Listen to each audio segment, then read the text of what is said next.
Bom dia, gente. 9h07. Eu já tô de banho tomado. Que delícia, hein? O que acontece? Eu tenho depilação a laser. Eu tô fazendo na axila. Gente, eu devia mostrar pra vocês o antes e o depois da primeira sessão. É assim, surreal o efeito que já deu. E eu fiz uma sessão, eu tô indo pra minha segunda sessão. Enfim, vamos ver o que ela fala hoje. Mas eu tenho que tomar café da manhã. Eu acordei, fiquei um pouquinho com o Isaac, fui tomar banho. Aí ele foi trabalhar, agora eu vou tomar meu café da manhã pra sair. Porque eu nunca fui nesse lugar que é. A primeira vez que eu fui lá perto do meu trabalho, que de lá eu fui pro meu trabalho.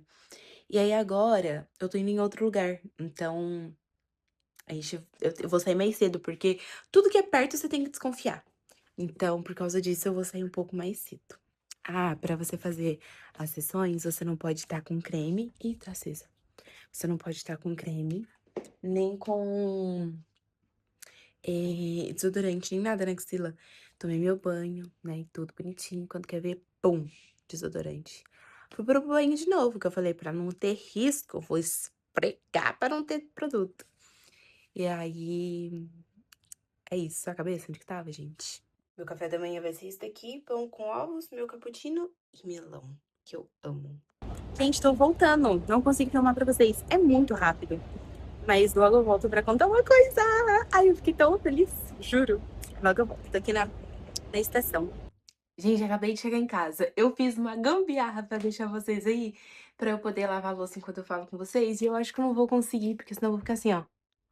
Enfim, primeira questão. Fiz o laser. Gente, sério, eu devia ter feito antes e depois da primeira sessão. Porque deu muita diferença, só que eu não sabia que ia dar tanta diferença que nem deu. Por isso que eu não fiz o antes e depois, mas deu muita diferença. A parte legal é que eu achei um pack lá que faz mais algumas zonas, mais alguns lugares, por muito pouco a mais. Compensa muito!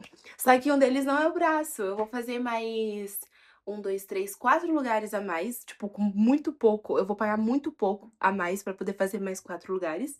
E nenhum deles é o braço, mas não tem problema nenhum.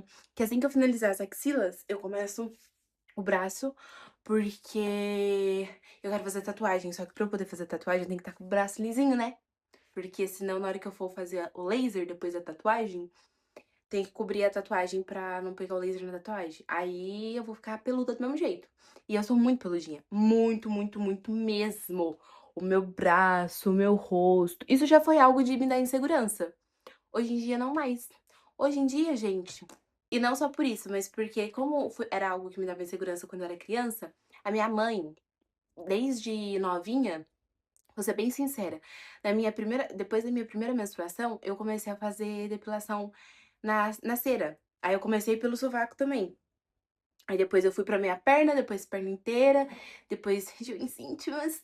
E porque tem que dar a primeira menstruação, né? E eu tenho certeza que com a minha irmã ela vai fazer a mesma coisa, porque, gente, não dá com gilete, não dá. E eu acredito muito que a minha mãe faça isso, porque como ela não teve isso, mas ela passou pra cera depois, ela sabe o quão a cera é, tipo, 1000 vezes superior do que o gilete. É sim um gasto, né, em dinheiro, mas não, a gente não consegue ver isso como um gasto, e sim como um investimento. E assim que eu comecei a trabalhar, minha mãe parou de pagar pra mim, e aí era minha responsabilidade, e eu continuei. O interessante foi esse incentivo que a minha mãe deu. Então, assim, mães, se alguma mãe me assiste aqui, se vocês tiverem a oportunidade, levem as filhas de vocês pra depilar na cera. Porque, realmente, enquanto tá ali no desenvolvimento, os pelos crescem antes de dar 15 dias. Só que ao decorrer do tempo, tipo assim, dá 15 dias, você não tem muito pelo ainda. E a cada um mês, né? Tanto que a gente vai progredindo tanto que eu não fazia com um mês, eu fazia com 45 dias, porque meu pelo não crescia o suficiente com um mês pra poder fazer a depilação. É... E eu sei que aí no Brasil é um pouco mais caro, mas aqui na Europa é super convencional fazer o laser, porque em um momento você não vai ter mais pelo. E, gente, eu juro, é a questão da minha axila. Eu não tenho pelo direito mais no sovaco, gente. Eu tô, tipo, muito feliz. Inclusive, ela hoje foi minha segunda sessão e ela já aumentou a potência do laser. Por quê? Porque meus pelos estão, olha, daquele jeito. Gente, eu tô muito nostálgica, né? Por quê?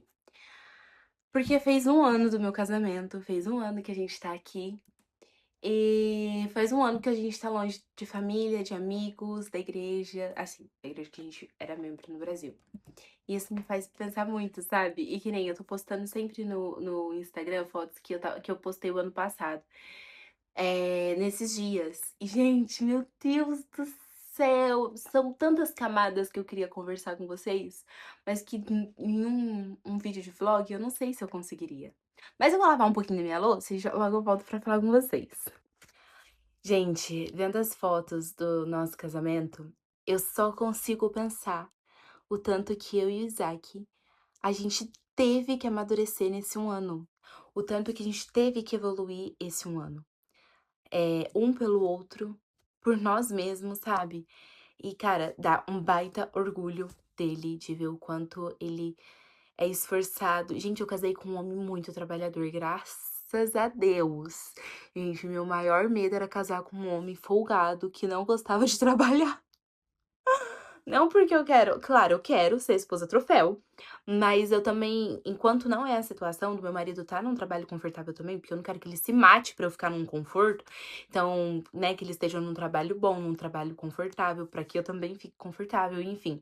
Eu também trabalho, e isso não é nenhum problema, na verdade, eu nunca vi problema em trabalhar. Já falei isso aqui e no Instagram várias vezes sobre eu ter começado a trabalhar cedo pra conquistar algumas coisas, enfim. E o tanto que hoje em dia não ter um trabalho tão que rende tanto financeiramente falando, por um tempo, assim, nossa, acabava com o meu psicológico, que eu ficava tipo: "Cara, como assim eu não tenho um trabalho de verdade, aspas. Mas eu comecei a ver carinho no trabalho que eu faço, que eu tenho hoje em dia, para que pudesse as coisas ser mais leve e eu reconhecesse que é uma fase e levar essa fase com amor, com aprendizado, sabe? Enfim. E a questão é, graças a Deus que eu casei com um homem trabalhador, porque meu medo era eu ter que sustentar minha casa, sabe? Não seria um problema se, por exemplo, Deus livre e guarde o Isaac, mas por uma enfermidade ou por alguma questão de não poder o Isaac ter que ficar em casa, como antes dele ir para Portugal aconteceu, né? Ele ficou 2 semanas sem trabalho, mas eu via que não era por ele. Ele realmente é uma pessoa muito esforçada, ele tava indo atrás, e enfim. Mas são coisas que não dependem só da gente, né? E, e tudo bem, e 2 semanas não sustentei a minha casa por 2 semanas. A gente tinha uma reserva, a gente tinha não, a gente tem uma reserva de dinheiro. Ele tinha trabalhado, ele tinha recebido, ele conseguiu uns bicos, ele é uma pessoa muito esforçada. E mas o que eu quero dizer é que, por alguma situação necessária, ele não puder trabalhar, não existe o P do perigo, do problema de eu ter que trabalhar e sustentar a minha casa, tá? Isso não é o problema. O problema é eu casar com uma pessoa folgada que não quer trabalhar, que tudo arruma um motivo pra não trabalhar.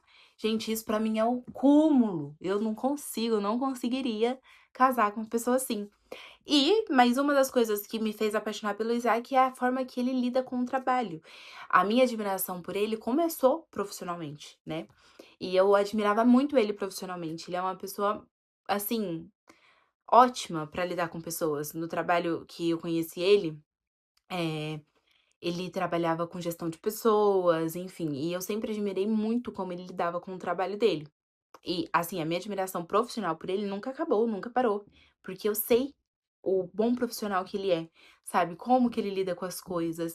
E aqui, mesmo ele trabalhando com coisas que ele nunca trabalhou na vida, começando do zero, da resiliência que ele leva tudo isso, o aprendizado, quantas vezes ele caiu e ele se levantou, mesmo às vezes eu nunca duvidei dele, nunca. Mas às vezes pensar, tipo assim: "Isaac, dá uma acalmada", sabe, tipo assim, reconstrói sua força. Ele reconstruía levantando, gente, ele não ficava deitado lá até a energia voltar não, ele reconstruía levantando e indo em frente, e isso só cresceu minha admiração por ele. Só que, nesse meio termo, a gente precisou amadurecer muito, porque eu e ele, nós somos muito diferentes, muito. Nossa educação foi muito diferente, o jeito que nos ensinaram as coisas foi muito diferente. Tô dizendo que ou a minha ou a dele é errada? Não. E que bom que foi diferente, porque um tá complementando o outro em várias situações. Até porque nos princípios básicos, tudo bate, sabe? Somos pessoas honestas, somos pessoas certas, somos pessoas que andam no caminho, somos pessoas que conhecemos de Deus e isso é maravilhoso. Então, assim, as coisas básicas, que é o normal que uma pessoa precisa ter, estão alinhadas, mas claro, as nossas famílias são muito diferentes, né? A formação familiar é muito diferente, enfim. E a gente carrega aquilo da nossa família na gente. Só que o legal é que eu e ele, a gente tem a certeza de que muita coisa para construir a nossa família, a gente vai ter que modificar da família que a gente trouxe, né? Que a gente veio. E é muito bom saber que eu tenho uma pessoa do meu lado que tá disposto a isso, sabe? O Isaac, ele é muito meu parceiro, muito. Sempre foi, a gente sempre foi muito amigo, muito, graças a Deus. E nesse 1 ano eu vi o tanto que a gente aproximou. Só que pra gente se aproximar, a gente precisou se afastar. E eu não tô nem falando de quando ele foi pra Portugal. Quando ele foi pra Portugal, foi assim, um dos momentos que a gente esteve menos afastado, inclusive. A gente passou por uns perrenguinhos, gente. Porque a gente é muito novo, a gente é muito imaturo, tem muita coisa que a gente tá aprendendo, tem muita coisa que a gente tá se descobrindo, descobrindo no outro, se redescobrindo, se reinventando, porque a gente não só casou cedo, a gente casou cedo, mudou pra outro país, e assim, problema a gente ia ter no Brasil e aqui, é normal. Só que às vezes estar com pessoas do nosso lado, que nos conhece, que nos quer bem, seria diferente, né? Mas não é o caso. Cara, mas a gente evoluiu muito. E eu acho que gente, não caiam na besteira de achar que o primeiro ano de casado é 1000 maravilhas, é 1 ano de lua de mel, porque não é. Eu acho que o primeiro ano deve ser o ano mais difícil. Já tinham falado isso pra gente e agora a gente concorda. Não é fácil, mas foi assim, que nem eu disse, muito revolucionário, eu acho, pra gente. E que bom que a gente passou por isso, que bom que passamos agora.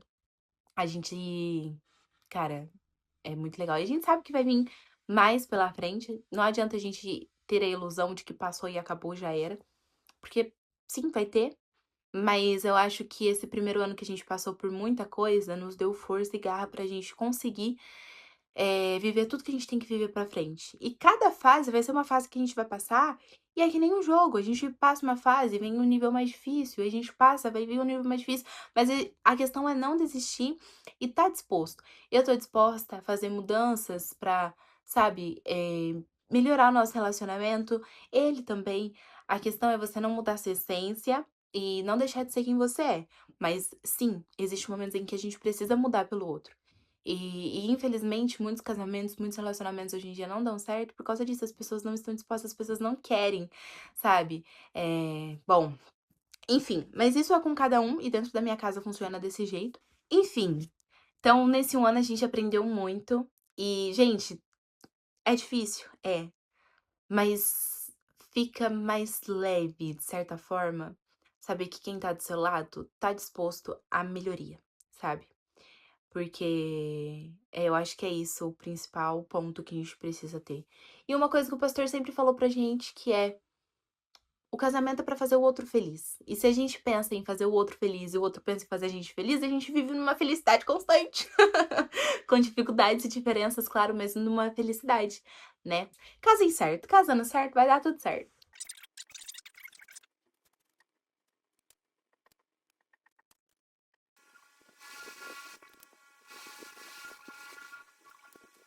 Ô, gente, eu tenho que sair pra trabalhar, mas deixa eu mostrar pra vocês o tanto que minha pele tá um cocô. Espera que eu vou até virar a câmera. Gente, olha essa minha testa. Olha o tanto de coisinha que apareceu. Cravinho, espinha, não sei o que que é. Olha isso. Olha. É que eu tenho muito no cabelinho, não dá pra ver. Mano, olha isso.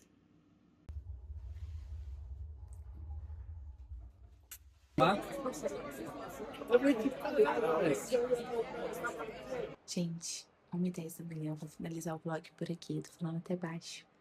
O Isaac já tá dormindo. Depois do trabalho, nós saímos. A gente tá com visita em casa. E aí a gente saiu, chegamos em casa tarde. Fui tomar banho agora.